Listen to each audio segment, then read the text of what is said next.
దేవుని పరిచర్య చేస్తున్నటువంటి దేవుని సేవకులు దేవుని ఆత్మ సహాయంతో సంఘానికి వచ్చేటటువంటి విశ్వాసులలో ఉన్న లోపాలను సరిచేసే ప్రయత్నం చేస్తూ ఉంటారు. అలా సరిచేసే ఆ ప్రయత్నంలో గట్టిగా గద్దించాల్సి వచ్చినప్పుడు గట్టిగానే వాక్యాన్ని చూపి గద్దిస్తూ ఉన్నారు.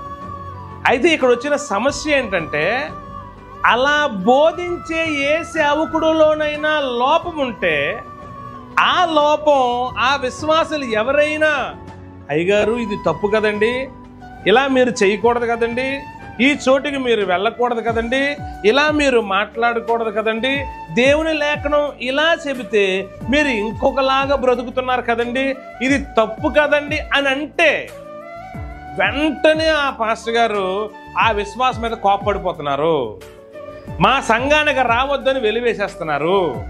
లేదా ఆ పరిచర్యలోనే కానీ ఆ విశ్వాసం ఉంటే ప్రతి వారం ప్రార్థన జరిగే ప్రతిసారి ఆ విశ్వాసి మీదే వాక్యాన్ని చెప్తున్నారు.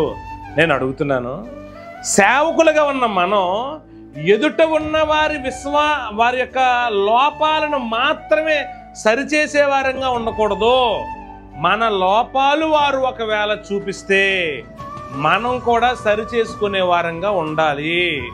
ఎప్పుడూ ఎదుటి వారిని బాగు చేయాలి అనే ఆలోచనతో మాత్రమే కాక, మన బ్రతుకుల్లో ఉన్న మరకలు ఎవరైనా చూపిస్తే దానిని కడుక్కోవటానికి సిద్ధంగా ఉన్నవాడే నిజమైన సేవకుడు.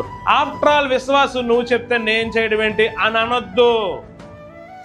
దేవుడు ఆ వ్యక్తి ద్వారా మనతో మాట్లాడుతున్నాడు, మనం సరి చేసుకుందాం.